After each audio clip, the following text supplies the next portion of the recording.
Once was a swagman camped by a billabong under the shade of a coolabah tree. As he sat, as he watched and waited while his billy boiled, who'll come a waltzing Matilda with me. Good morning, ladies and gentlemen. This is Arnie Lukes at the Crossroads, the home forum. And our ladies today, we welcome Judy Auchterlonie from Victoria. Welcome, Judy. Hello, Annie. Good Uh, morning. and Beata Lukes from Adelaide. Welcome, Beata. Good morning, both. Very good. All right. So, autoimmune. Autoimmune. This is the subject we've earmarked for today to discuss. And in the home forum, we offer no medical advice. Let's just put that on the table from the start.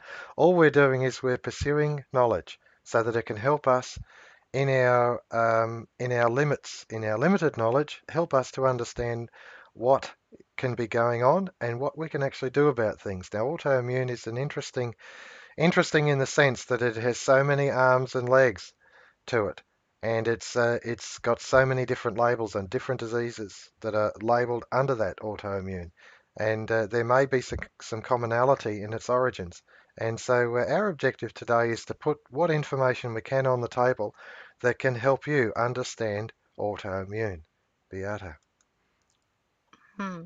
Yes, all sorts of different spectrum disorders have been um, identified, and more are coming on the market, so to speak, because pharma will use it definitely. There is apparently 88 different conditions that would have similar causes and similar manifestations, but 88 different conditions, which most likely come from the gut. And 400 BC, Hippocrates knew it then. He said that death lies in the bowels, and a bad digestion is the root of all evil. So, the first step in any alternative doctor, any integrative doctor, any specialist, real specialist on autoimmunity will say we've got to take care of the gut. And the most likely offenders that causing the sensitivity and then malfunction would be wheat products, cereals, gluten in them, plus dairy, plus soy, plus, of course, all genetically modified foods, which the number of them is growing, and also pollutants. The numbers of chemicals in the atmosphere, in the soil, in the water are staggering. We cannot anymore physically um, detoxify ourselves. Our organs are not prepared for the onslaught. Mm, So we are in a really bad situation there. mm. We need all help we can get. Beautiful. That's a very important opening salvo there, Beata, that their toxic load is so great. And I note when we start talking about wheat products or soy and things like that, what we're looking at is we're looking at foods that we've actually changed the nature of them. We've denatured them. Now, modern grains are not ancient grains. Modern grains are different. And as I understand it, the glycemic index is different to what was. And so we've actually moved away from if you like, the pendulum has moved to the side of this modified food.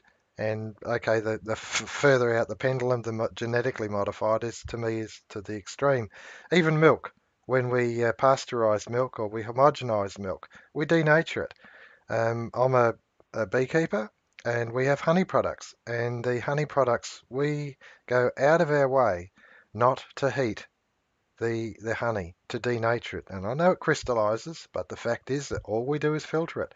We take, if you like, the propolis and bee body parts and refuse out of the honey, and it will crystallize because the pollens, the nature of the honey, is maintained. And so raw honey, it has to be never heated above 43 degrees, but I'm telling you, we're lucky if we get it up to above 30 something degrees because it's only on the hot days, and so it's lucky if it gets any much warmer than that at all, and especially if we harvest and filter quickly before it has chance to crystallize. So these things, we're denaturing our food.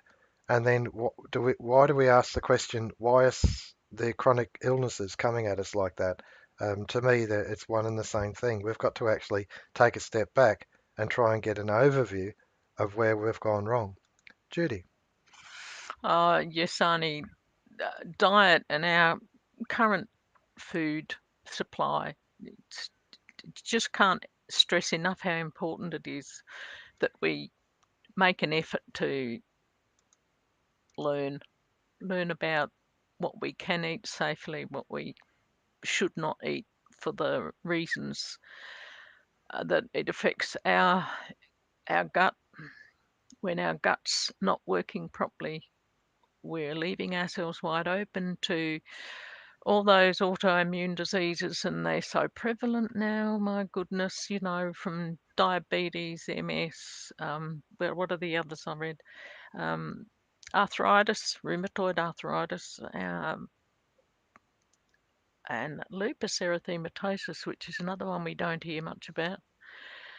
Oh, there's so many out there, and it's up to the individual to want to do something, and the options are out there. If we want to do something, we can learn, and our health will ultimately benefit. I know if I don't have wheat, and it's hard sometimes not to, but if I don't have it, I feel much better, energy wise and physically. And so the results are very quick in that sense. Mm. Thank you for that, Judy. You reminded me while you're discussing this, while you're presenting your understanding, you reminded me of the denaturing that we've done since we've introduced microwaves into the kitchen. But it's not just microwaves into the kitchen; it's also these things, these 2.4 gigahertz and 5 gigahertz transmitters, and there's also the mobile phone transmitters, and if you've got computers, Wi-Fi. And the fact is that the lower bowel, the gut, is where the microbiome do most of their work. This is where it's like a staging area of where the nutrients are then absorbed through the microbiome and transferred back into the bloodstream to be distributed through the body. And the fact is, if we're upsetting these microbiome, we're upsetting our whole transfer of diet, of supplements, of staging, of the delivery of goods to the parts of our body. And you wonder why we have autoimmune. It comes back to we've actually got to detox, or we've got to reduce the toxic load that our body's being exposed to. And this is part of it. This is part of it. You've got to seriously look and say, well, I don't need these electronic devices that are emitting radio waves. I don't need them in my home. And as a policy in our home, we've turned it all off. Beata. Yes. Um, when I was watching some programs on autoimmunity, um, the program actually answered my question, what are actually antibodies? Because, well, I knew I've got antibodies for Hashimoto, but what does it mean? And the doctors that were speaking answered that question. The simple answer is that the body will take the tissue in different parts. It depends on your diet or the influence of the pollution or electromagnetic pollution. Depends on that. The body will turn on the immune system to fight the cells that sort of behave or look like the food we're eating. Can you believe it? So it's a mistaken identity, basically. The body does not recognize that it is the food. It will attack the cells. So Then, if autoimmunity doesn't switch off and the process gets on, it becomes dangerous basically to us. It then starts to manifest in conditions that are not healthy conditions. Hence, all those systemic disease that lupus is one of, for example, it will attack the whole system. It will be all over the body and it will present incredible changes in the Mm. structure of things. Thank you for that, Beata. That's very interesting. The things that you've learned, and I think it's important for us to consider. Okay, we're highlighting autoimmune. We're highlighting if you like, the methodology of disorder in your body. And now what we've got to do is we've got to start proposing things that we can actually do in order to overcome autoimmune. And I think that's an important part now. Judy. Oh, yes, no doubt, Arnie. And it goes back to diet and what we put into our bodies, doesn't it? Now, I found lists on the internet from a couple of young girls with autoimmune diseases that are trying uh, to heal their bodies and control the disease through foods, and a list of food to avoid and a list of foods to include, and they're very fascinating. How, um, Foods to avoid include grains, nightshades, spices, beans and legumes, nuts and seeds, dairy, eggs, and alcohol. Um, Nightshades. Judy, could you just walk Nightshades. us through I'll go nightshades? through nightshades. Now, we don't realise, I never realised years ago, cayenne, chili peppers, all the, what do you call them? Spicy? Spice. Goji berries, jalapenos, potatoes. That's a big one. Potatoes has been part of everyone's staple diet, and sweet peppers. So that's capsicums and anything looking like a capsicum by the look Tomatoes of in my that? list. And Tomatoes in that? tomatoes are in that. And the other thing is, I think, I can't think of the name of them now, so I'll keep going. And tobacco.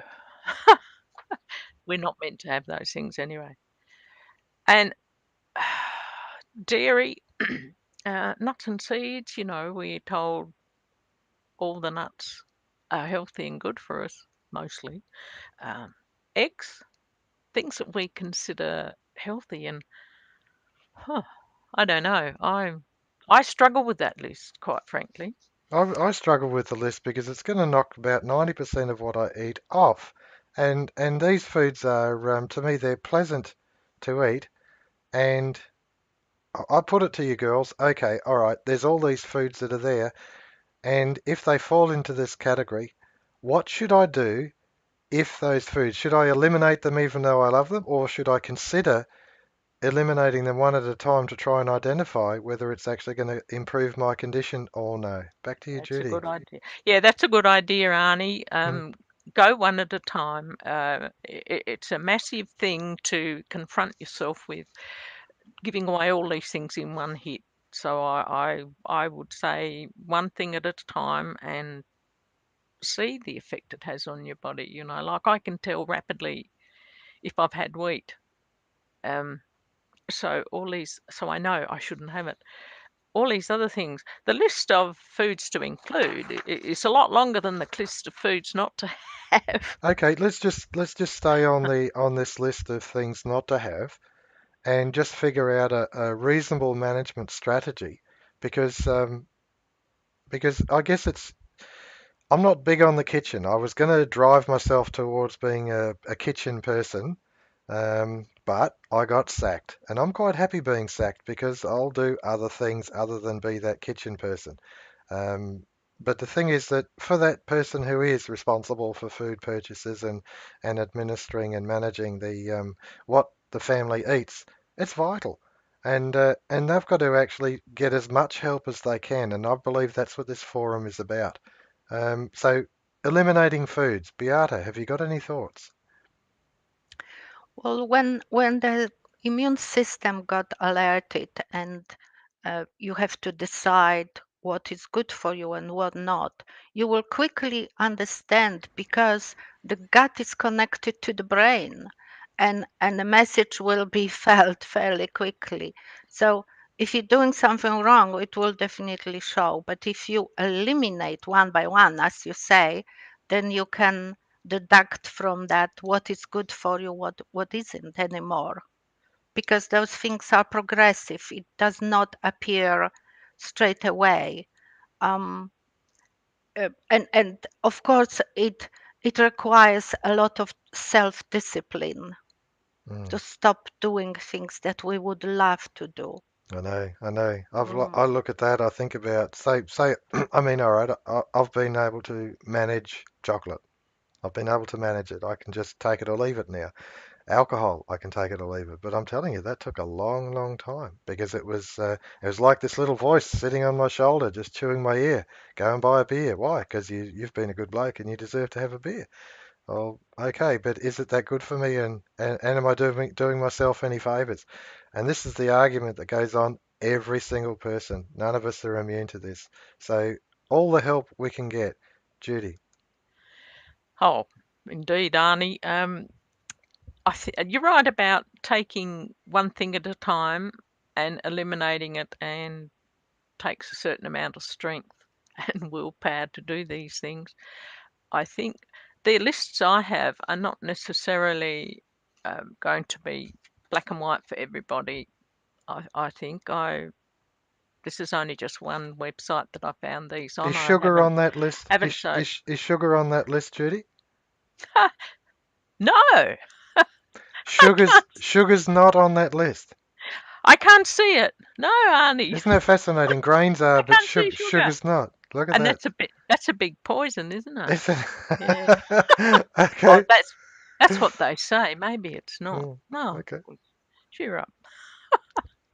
No worries. All right. It's That very nice. it is. It is. All right. So I've grabbed the floor again, but only to talk about it because I find, and I'm not sure whether it's autoimmune or not, but I'll lay it on the table that I am allergic to sugar, and I know it.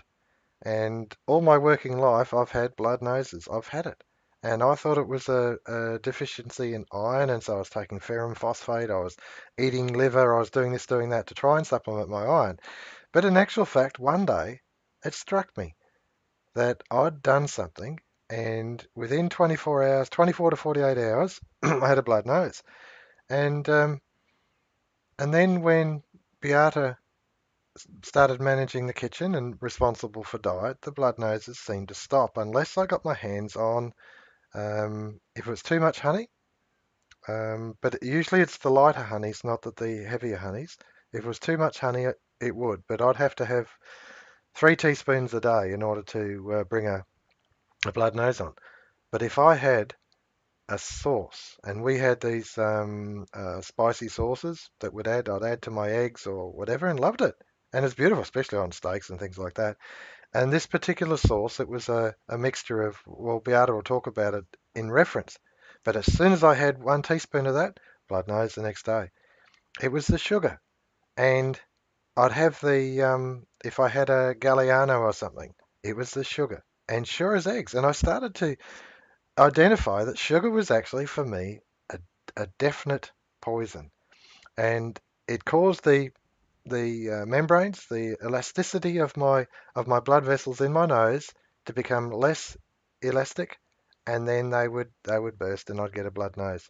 And I'd check my blood pressure. It wasn't a blood pressure issue. It was to do with the elasticity of my blood vessels. So for me, sugar was poison, and I had to eliminate it. It wasn't easy, but hey, if you can deal with drinking coffee just with milk and no sugar, and then it just slowly, I weaned myself off, and now it's okay. I know if I'm going to have a sauce, it's got to be modest, it's got to be discreet, and just a little bit of it for flavor. But generally, it's the raw food, it's the simple food, and it helps me. And I have stopped having blood noses, and every time it surfaces, I backtrack and think, aha, what did I have? What did I have? And sure as eggs, there's always something that I had.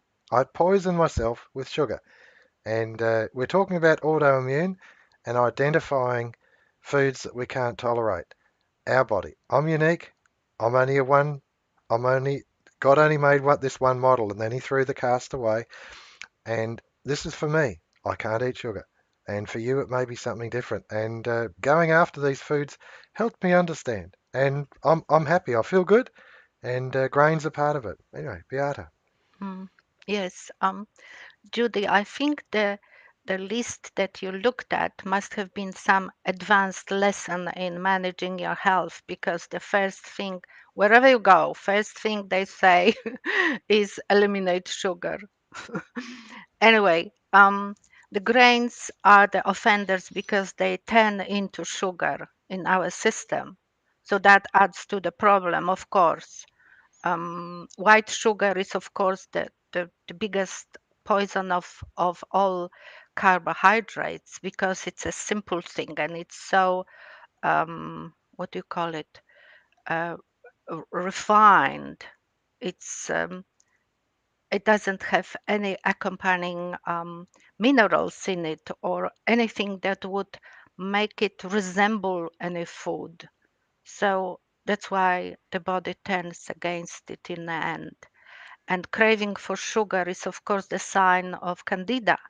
And candida again causes dysbiosis, causes the overgrowth of candida, would kill other friendly and beneficial bacteria. So we know about those things for ages now, and it's fascinating that um, mainstream doctor, your average GP, doesn't is not interested in those things. It's so sad. Mm.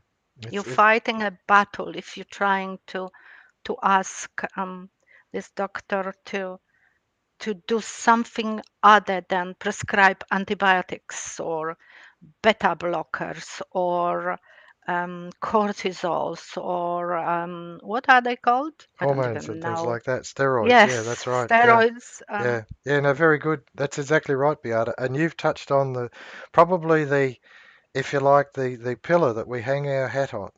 And that is that the responsibility of your health rests with you. It's not someone else's job.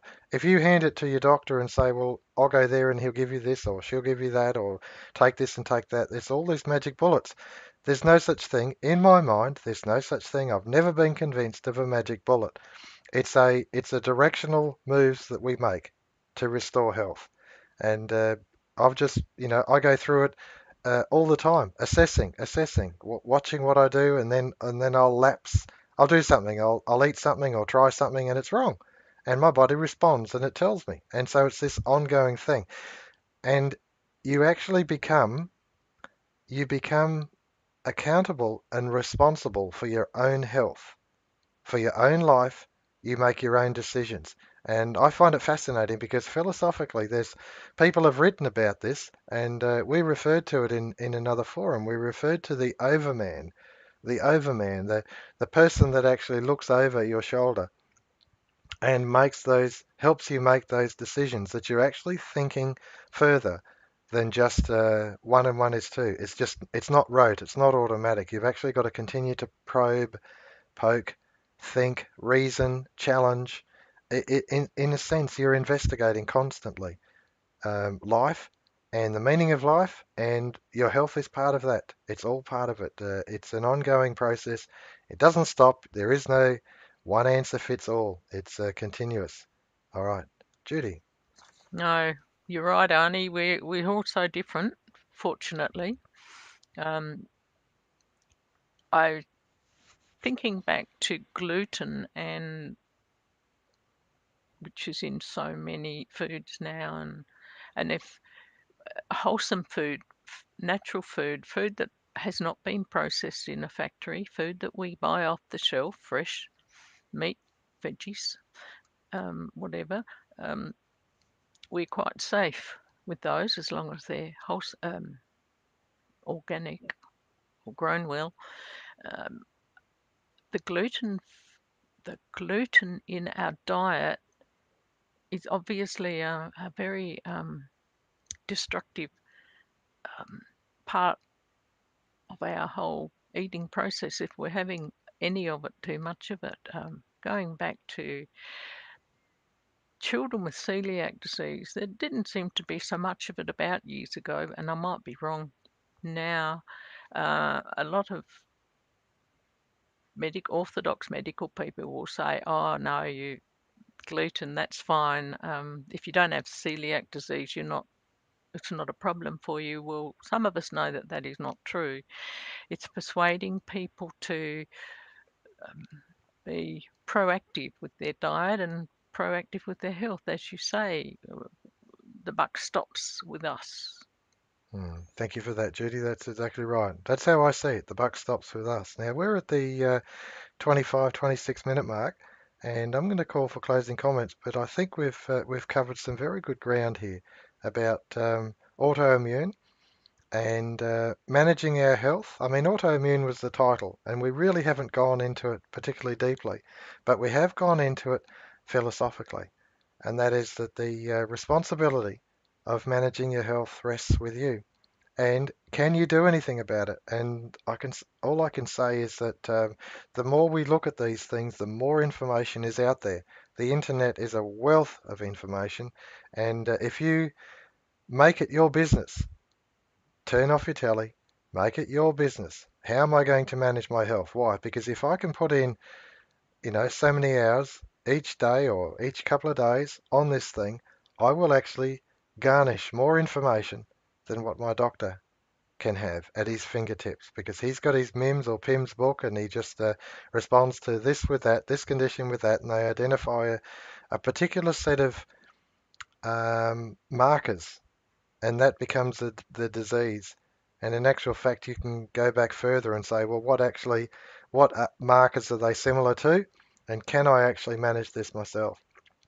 You don't have to undermine your doctor. You complement your doctor. You work with your doctor. But at the same time, you do everything you physically can, intellectually can, to manage your health.